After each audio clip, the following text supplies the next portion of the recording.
En el marco de el curso de diseño de materiales educativos digitales dictado en la Maestría en Informática Educativa por el docente Andrés Schaffer, se nos ha pedido que elaboremos un screencast acerca de cuáles fueron mis aprendizajes en relación al curso. Es motivo de tal manera que lo voy a desarrollar de la siguiente manera.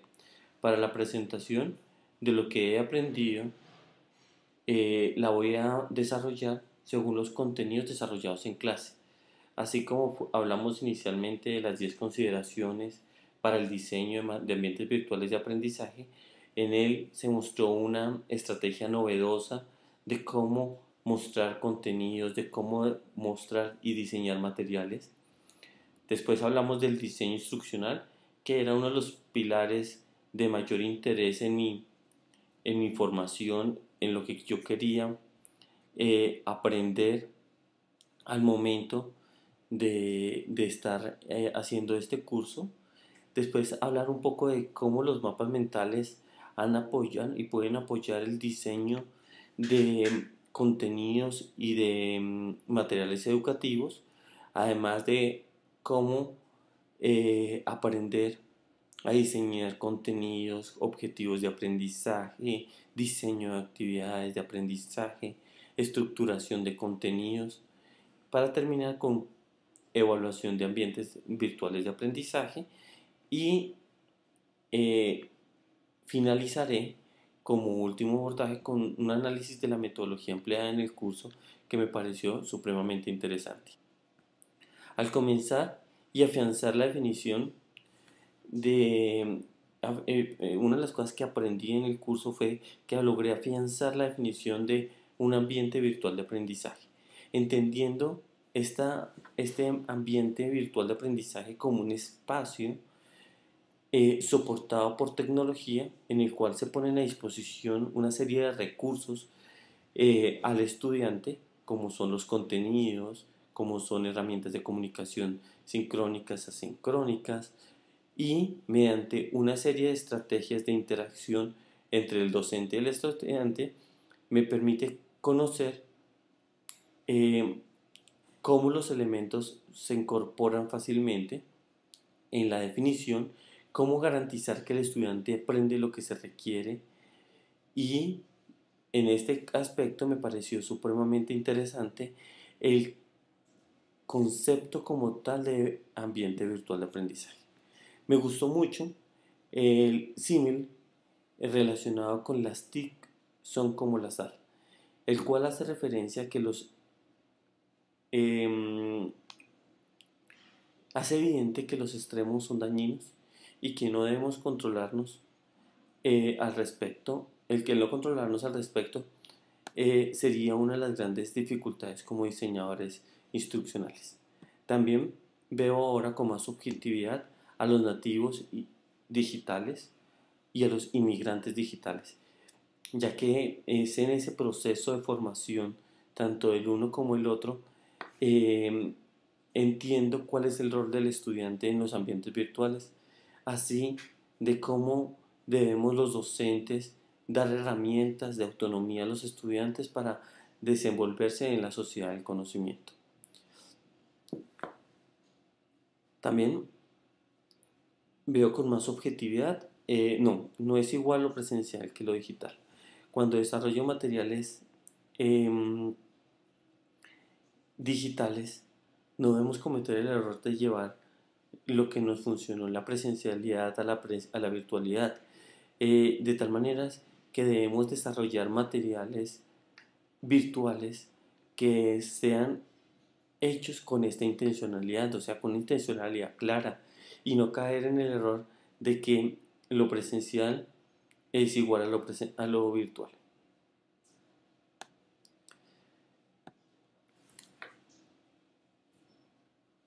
Eh, Cuando hablamos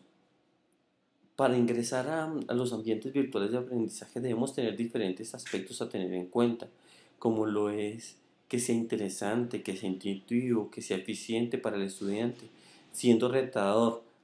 de tal manera que debemos brindar herramientas necesarias a los estudiantes para ingresar a los ambientes virtuales de aprendizaje. Y cuando hablamos que la práctica hace al maestro, es necesario que se involucre al estudiante en la experiencia de vivir el momento, de tal manera que no solamente se aprende leyendo y escuchando. Definitivamente, el que vive es quien lo goza, y la experiencia de aprender en un ambiente virtual de aprendizaje hace que uno lo goce, de tal manera que debemos hacer experiencias que efectivamente el estudiante goce y las disfrute en escenarios virtuales de aprendizaje. Cuando discutíamos el tema de montar bicicleta en ambientes virtuales de aprendizaje, aprendí que el proceso de aprendizaje los estudiantes no deben determinar ni debe finalizar al momento de salir del salón de clase, sino que todo lo contrario, debemos elaborar estrategias para aprendizaje para toda la vida, aprendizaje permanente.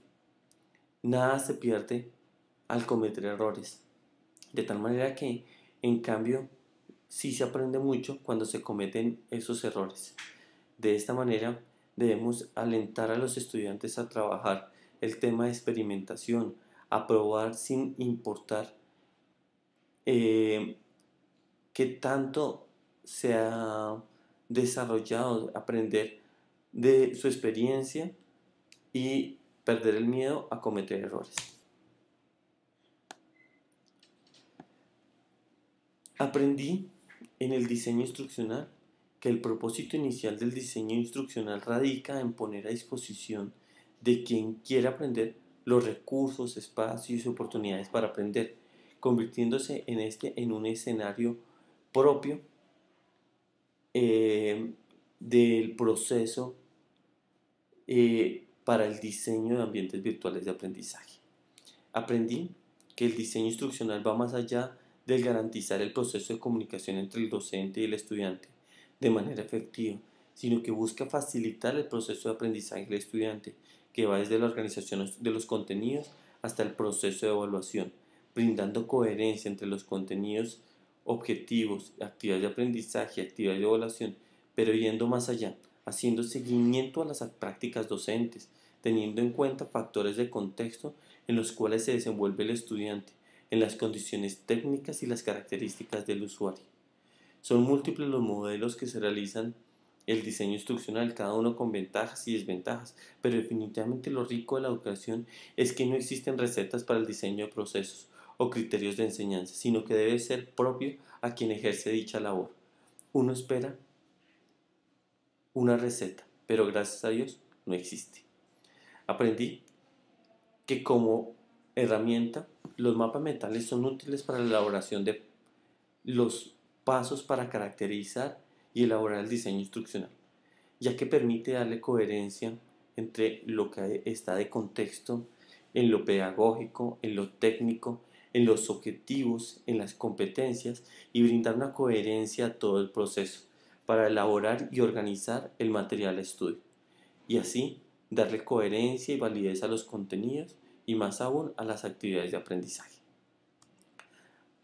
De esta manera veo yo el diseño instruccional. El diseño instruccional lo veo como un proceso, definitivamente, en el cual arrancamos con un diagnóstico inicial y, como hemos dicho,